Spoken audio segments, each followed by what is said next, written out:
Hi అండి. Welcome to my channel series kitchen. ఈరోజు నేను చూపించబోయే రెసిపీ పెసర పునుకులండి. చాలా గుల్లగా, క్రంచీగా చాలా చాలా బావుంటాయి. దీని తయారీ విధానం అయితే ఇప్పుడు చూద్దాం. దీనికోసం ముందుగా నేను పొట్టు పెసరపప్పు తీసుకున్నానండి. ఇది ఇంట్లో చేసిన పప్పే. పొట్టు పెసరపప్పు తీసుకోవడం వల్ల మనకి పెసర పునుకులనేది క్రిస్పీగా వస్తాయి. వస్తాయండి. ఒక 2 గ్లాసుల పప్పయితే తీసుకున్నాను నేను. తీసుకొని వాటర్ పోసుకొని ఒకటి 2, 3 సార్లు కడుక్కోవాలి. చూడండి బాగా కడుక్కొని తీసుకుందాం. చూడండి ఇలాగ 2, 3 సార్లు కడుక్కున్నాం కదా! తర్వాత దీంట్లో వాటర్ పోసి ఒక 3 గంటల వరకు నానబెట్టుకోవాలి. మనకి పొట్టుపప్పు కదా! కొంచెం 3 గంటలయితే బాగా నానిపోయి ఉంటదండి. చూడండి 3 గంటల తర్వాత మూత తీసి చూస్తే చక్కగా పప్పయితే నానిపోయింది కదా! ఇప్పుడు ఈ పప్పుని బాగా కడుక్కుందాం. ఈ పొట్టు మొత్తం పోయేటట్టుగా కడగన అవసరం లేదండి. లైట్‌గా పైన ఉన్న పొట్టు కడిగేసుకుంటే సరిపోద్ది. ఈ పొట్టుతో రుబ్బుకొని వేసుకుంటేనే మనకి బాగా క్రిస్పీగా వస్తాయి. పైన క్రంచీగా లోపల మెత్తగా ఉంటాయండి. చాలా బావుంటాయి పెసర పునుకులనేది. చూడండి ఇలా కడుక్కుంటే ఆ మాత్రం పొట్టు ఉంటే సరిపోద్ది. సగానికి ఎక్కువగా పొట్టు తీసేసుకోవాలి. కొంచెంగా పొట్టు ఉంచుకొని ఇలా పక్కన పెట్టేసుకుందాం కొంచెం వాటర్ పోసుకొని. ఈలోపు ఒక మిక్సీ జార్ తీసుకుని కారానికి సరిపడా పచ్చిమిరపకాయలు ఇలా చిన్న చిన్న ముక్కలుగా చేసి వేసుకోవాలి. ఇందులోనే చిన్న సైజు అల్లం ముక్కలు ఒక 4 వేసుకున్నాను. కొంచెం జీలకర్ర.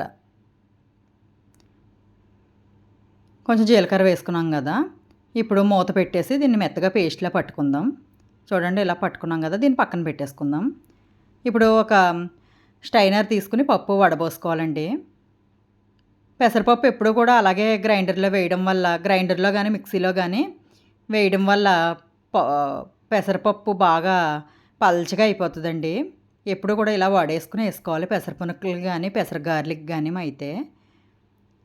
చూడండి గ్రైండర్‌లో బాగా వడేసిన తర్వాత అస్సలు కొంచెం కూడా వాటర్ ఏసుకోకుండా రుబ్బుకోవాలి. చూడండి ఇలా పొడి పొడిగా ఉండాలి పప్పు అనేది. అప్పుడే మనకి పెసర పునుకులనేది వస్తాయి. లేకపోతే జారుగా అయిపోతాయి. అస్సలు రావండి. చూడండి మనం కొంచెం వాటర్ కూడా వేయలేదు కదా! అయినా చూడండి ఎంత జారుగా వచ్చిందో పిండనేది. జాగ్రత్తగా వడేసుకుని అలాగా ఒక పావుగంట అలా వదిలేయాలండి. వదిలేసి అప్పుడు గ్రైండర్‌లో వేసుకుంటే ఇలా వస్తది. గట్టిగా పిండనేది వస్తది. ఇప్పుడు ఈ పిండనేది ఒక గిన్నెలోకి తీసుకొని కొన్ని ఉల్లిపాయ ముక్కలు వేసుకున్నాను నేను. రుచికి సరిపడా ఉప్పు. ముందుగా మనం మిక్సీ చేసి పెట్టుకున్నాం కదండీ! పచ్చిమిర్చి, అల్లం, జీలకర్ర పేస్టు. మనకి కారం ఎంతైతే సరిపోద్దో అంత వేసుకోవాలి. కొంచెం కొత్తిమీర వేసి బాగా కలిపేసుకుందాం.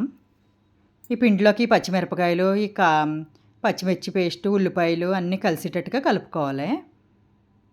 చూడండి పెసరపిండి అన్నది చాలా తేలిగ్గా ఉంటది.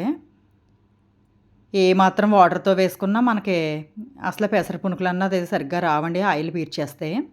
ఇప్పుడు స్టవ్ ఆన్ చేసి డీప్ ఫ్రైకి సరిపడగా ఆయిల్ అన్నది పెట్టుకున్నాను. ఆయిల్ హీట్ అయిందండి. ఇప్పుడు చిన్న చిన్న పునుకుల కింద వేసుకుందాం. ఈ పెసరపిండి అన్నది బాగా తేలిగ్గా ఉంటదండి. అందుకని మనకి రౌండ్ షేప్‌లో అన్నది మన బొండాల్లాగా అయితే రావు. చూడండి ఇలా ఆయిల్‌లో ఎన్ని పడితే అన్నీ వేసేసుకోవాలి. పెసర పునుకులు అన్నది మాత్రం చాలా టేస్టీగా ఉంటాయండి. అసలు ఒకటి ఎన్ని తింటామో మనకే తెలీదు. అన్ని తినేస్తామో అంత బావుంటాయి. క్రంచీగా వేడివేడిగా తింటే చాలా బావుంటాయి. ఈ పొద్దుట బ్రేక్‌ఫాస్ట్‌లోకి గానీ, ఈవినింగ్ స్నాక్స్ కింద గానీ చేసుకోవచ్చు. ఎవరన్నా చుట్టాలొచ్చినా అప్పటికప్పుడు వేసుకోవచ్చండి. ప్లేట్లు తింటారు. అంత వస్తాయి పెసర పునుకులనేది. నేను చెప్పిన విధంగా చేసి చూడండి. ఒకవైపు కాలిన తర్వాత రెండో వైపుకి తిప్పుకోవాలి. మనం కొంచెం పప్పులో పొట్టు అన్నది ఉంచాం కదండీ! అలా వేసుకోవడం వల్ల మనకి క్రిస్పీగా వస్తాయి పెసర పునుకులనేవి. పొట్టు పప్పుతోటే చేసుకోండి. ఇలా పొట్టు పెసర పప్పుతో చేసుకోవడం వల్ల పెసర పునుకులనేవి చాలా చాలా బావుంటాయి. ఇలా బాగా ఆయిల్‌లో నురగలన్నీ తగ్గేటట్టుగా బాగా వేయించుకోవాలి. చూడండి ఇలా వేగినాయి కదా! ఇప్పుడు ఒక స్ట్రైనర్‌లోకి తీసేసుకుందాం. ఆయిల్ మొత్తం వాడిపోతది. చూడండి ఇలాగ మొత్తం అన్నీ స్ట్రైనర్‌లోకి తీసుకోవాలి. చాలా చాలా బావుంటాయండి. ఒకసారి మీరు కూడా తప్పకుండా ట్రై చేయండి.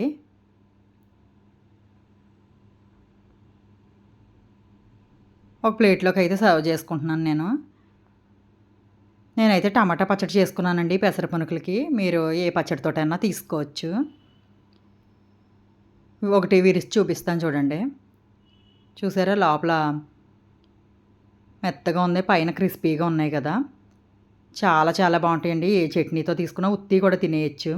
తప్పకుండా ట్రై చేయండి. Thank you for watching.